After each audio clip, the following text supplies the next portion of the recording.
So very good afternoon friends. So in this video we will see some numerical problems related to the stability, or either it may be transient stability or steady state stability. So I think this is the last video which I am making on the numerical problems related to. So this is the last video on numerical problems. In the next we will see the different methods that are useful in improving the transient stability. I hope with that we can complete the discussion, or we can end our discussion on the stability. Okay, so let us take the problem. So take this problem.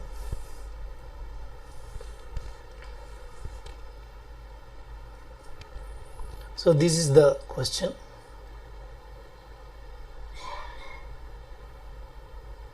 So see the read the question.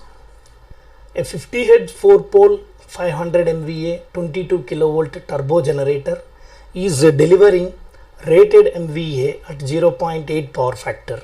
Suddenly a fault occurs, reducing its electric power output by 40%. Means the electric power output is reduced by 40%. So there is the difference between by and to. You need to understand this. If it is reduced by 40%, the second power is 0.6 times, or 60% of the initial value. Reduced by 40% means, if it is reduced to 40%, you can take multiplied with 0.4 or 40% of the initial power. Okay, so what does it indicates? If it is given that the electric power output is reduced by 40%, then the electric power at the second case is 60% of the electric power in first case. Or in place of by, if it is given as 2, then the electric power in the second case is 40% of the first case. Okay, most of the students make mistakes in this particular thing. Okay, you need to understand the difference between by and to. If it is by, you need to take 60%. If it is 2, you need to take 40% of the initial value. Right? Now what we need to find is the accelerating torque in the generator in mega Newton meter at the time of fault. See, how can you find the accelerated torque? First you need to know the accelerated power. Accelerated power is equal to omega times accelerated torque. This is the relation. If you know omega and if you know accelerated power, you can find the accelerated torque. First you need to know accelerated power. How can you find the accelerated power? First you need to know the initial power. Is it right or not? So there is a reduction in the electric power, right? There is a reduction in the electric power. First we need to know the initial power, PE1. How can you find the initial power? It is the apparent power 500 MVA, is it right, by cos phi. 500 MVA by it is actually not by, it is into cos phi, as I need the real power. So it is 500 MVA into cos phi is 0.8. So this comes out to be 500 into 0.8. So 500 MVA into 0.8 power factor. So you will get 500 into 0.8 megawatt. So it comes out to be 50 into 80, 400. So the electric power before the fault is 400 megawatts. Now what is the electric power after the fault? It is PE2, and it is equal to, electric power is reduced by 40%, means it is 60% of 40. 400, sorry, 60% of 400. So 100 ones, 100 fours. So the PE2 is nothing but 240 megawatts. 240 megawatts. Now how can you find the accelerated power? See, actually PE1 is equal to PS1. Is it right or not? Why? Because before the disturbance or before the fault, the electric power is equal to shaft power. After the disturbance, the accelerated power is nothing but the shaft power minus the electric power at that particular situation. Is it right or not? Now, what is the shaft power? Shaft power is 400 minus, after the disturbance, the electric power is reduced to 240. So 400 minus 240, it is equal to 160 megawatts. So what is accelerated power now? 160 megawatts. Now accelerated power is equal to omega times Ta. What is omega? Omega is nothing but 2 pi ns by 60, synchronous speed. So what? How can you find ns? Synchronous speed can be determined if it is given in the problem. Otherwise, if you know the number of poles and frequency, you can find the synchronous speed as 120 into 50 is the frequency, and by poles is 4. So because you know one ns is given by 120 f by p, so it is 120 into 50 by 4. It is a 6000 by 4. 6000 by 4 is 1500 rpm. So the synchronous speed is 1500. Now what is omega? 2 pi into 1500 divided by, so 2 pi into 1500 divided by 60. So what is this value? Please calculate along with me. So the value of omega is 2 pi into 1500 divided by 60. So it comes out to be 157 radian per second. So the omega value is radian, omega unit is radian per second. So omega value comes out to be 157 radian per second. Now you know omega, and you got PA as 160 megawatts. So by dividing PA with omega, you will get TA automatically. So it is 160 divided with 157 mega Newton meter. So find this value, 160 divided by, so it comes out to be 1.019 mega Newton meter, because it is in megawatts and it is in radians per second, right? So as it is in megawatts, the torque will be in mega Newton meter. So it is 1.019 mega Newton meter. So let us see the options. So here the option B is very near to the first option. So we got actually we got 1.019. So as it is nearer to this is the correct answer, right? So first you need to know this formula, then you need to know this formula, shaft power minus electric power, then you can find automatically the accelerated torque. Okay, so let us see the next question. So take this question.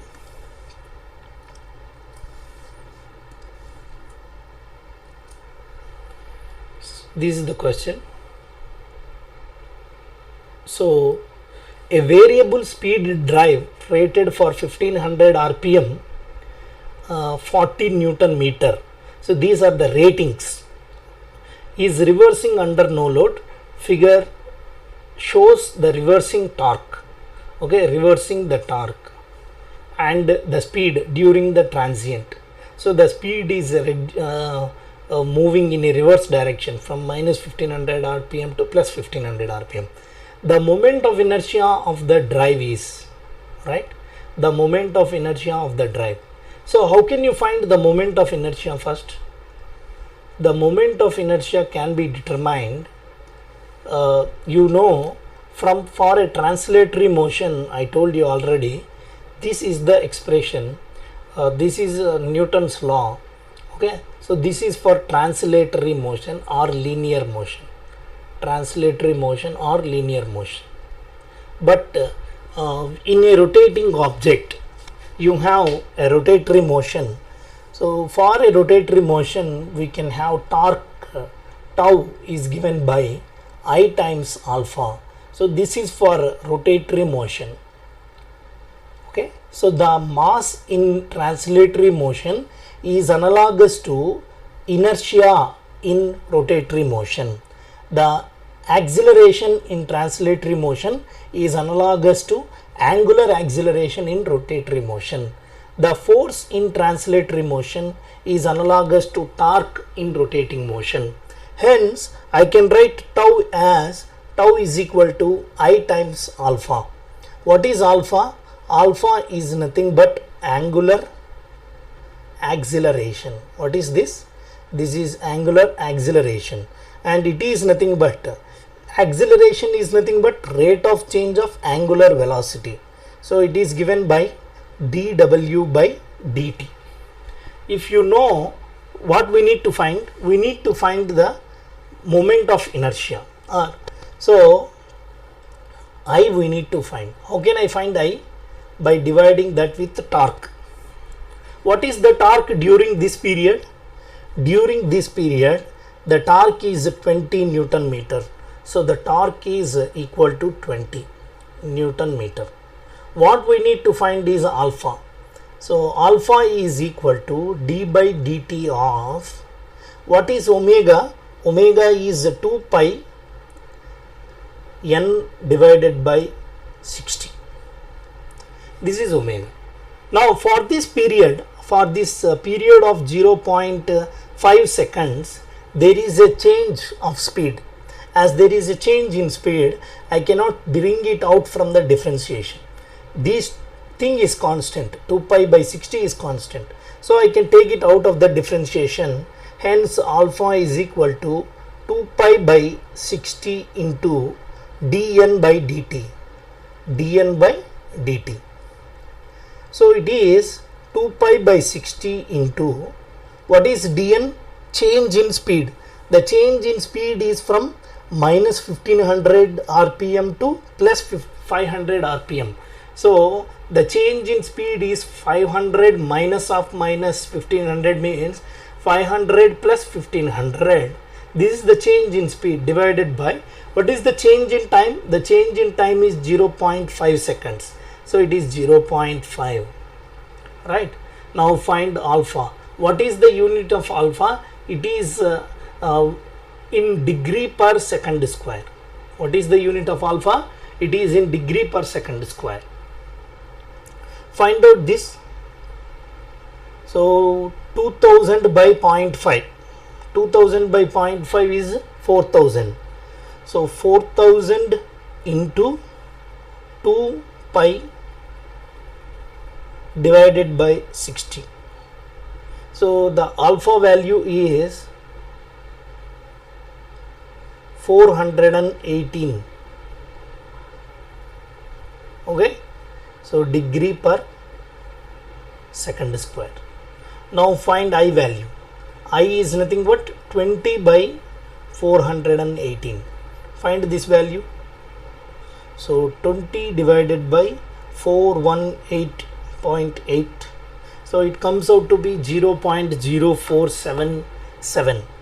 So I value comes out to be 0.0477. What is the unit of inertia? Actually it is kg meter square. So this value is near to this value A. So 0.047, right? So it is nearer to this value. So the answer for this question is first option is the correct answer. A simple thing, we need to know this relation. T is equal to I alpha, tau is equal to, or T is equal to I alpha torque. So if you know torque and if you know angular acceleration, you can find automatically the inertia, right? So this is the second problem. Let us see another problem in this video. I hope this is the last problem of this video. So this is the question. It is a very simple question actually, though it looks a lengthy question. It looks like a lengthy question. So the question is, a transmission line has equal voltages at two ends. So this is one sending end, for example, and this is the receiving end. The transmission line is having, this is the transmission line, right? These are having equal voltages. So let us consider the voltage here is V and the voltage here is V, and assume the reactance of this line is X, maintained constant by two sources. A third source is to be provided to maintain a constant voltage equal to end voltage. Means I need to connect a third source in between these two ends, and by connecting this I want to maintain the same voltage at the point where it is connected. What is that same voltage? V. At either the midpoint of the line, or at 75% of the distance from the sending end, then the maximum power transfer capabilities of the line in the original case and the other two cases respectively will be. So you have the three cases here basically. First case is when you have not connected any source, any third source. You have one source here and you have the second source here, and you don't have third source. This is the first case.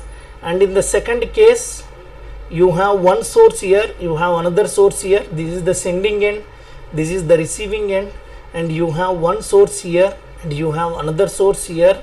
And in this line at either the midpoint, means I have another source here at the midpoint. So here you have X by 2 and here you have X by 2. This is the second case. And the third case is, this is the sending end and this is the receiving end. These two are maintained at the voltages V and V, and the third source is at a distance of 75% length from the sending end. So what is this reactance? It is actually 0.75x. And what is this reactance? 0.25x, right? Now what is the voltage here? Here this is the third source, this is the first source, and this is the second source. Similarly, this is the first source, this is the second source, and this is the third source. So in the second case and in the third case, the voltage at the third source again is at V. Now what we need to do, we need to know is, we need to know the maximum power transfer capabilities. How can you find the maximum power transfer capability? So it is given by EV by X, that's all, in the original case and the other two cases respectively. This is the original case. This is the original case. First case is the original case. Okay, this is the first case. Let us erase this. So this is the first case and this is the second case. This is the third case. Find Pmax 1. Find Pmax 1. It is equal to V into V, because here the voltage is V and here the voltage is V. Everywhere the voltage remains the same. So it is V by X. So it is V square by X. Similarly, what is Pmax 2? Pmax 2 is, what is this voltage? V. And what is this voltage? It is again V divided with half of the reactance, X by 2. So what is this value? It is 2 will go to numerator. So 2 V square by X. In the third case, Pmax 3 is equal to V. So V into V divided by 0.75x. So it is v square divided by 0.75x. Now what we need to find is then the maximum power transfer capabilities in the original case and the two cases respectively in the following ratios. We need to find their ratios. So what is the ratio? It is P max 1 is to, what is the second one? P max 2, and third one is P max 3, and these are equal to, so v square by x is to 2v square by x is to v square by 0.75x. So what are the common terms in all these three ratios? V square x, v square x, v square x will get cancelled. So it comes out to be 1 is to 2 is to, what is the second one? Third one, sorry, 0.1 by 0.75. So it is 1 is to 2 is to 1 by 0.75. So this is the correct answer for this question. So okay, in this way we can solve this problem in a very simple way. You need to find the maximum power transfer in all the three cases by keeping the third source, and you need to take the ratios of all the three.